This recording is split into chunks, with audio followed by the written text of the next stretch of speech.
சிங்கமும் சிறுவனும். ஒரு காட்டில் ஒரு பெரிய சிங்கம் வாழ்ந்து வந்தது. அது மற்ற காட்டு மிருகங்களை பயமுறுத்தி வாழ்ந்து வந்தது.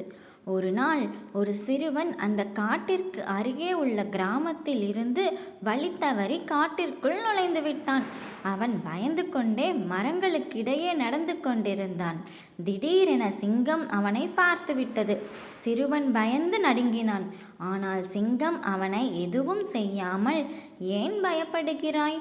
நான் உன்னை எதுவும் செய்ய மாட்டேன்" என்றது. சிறுவன் ஆச்சரியத்துடன், "நீங்கள் என்னை எதுவும் செய்ய மாட்டீர்களா?" என்று கேட்டான்.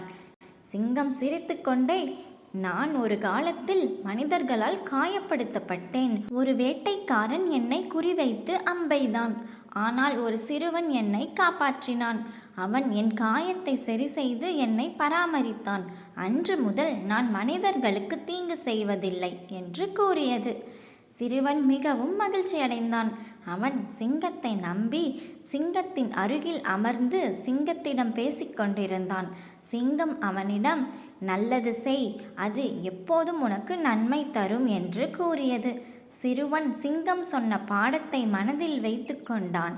அவன் கிராமத்திற்கு சென்று அனைவருக்கும் நன்மை செய்ய துவங்கினான்.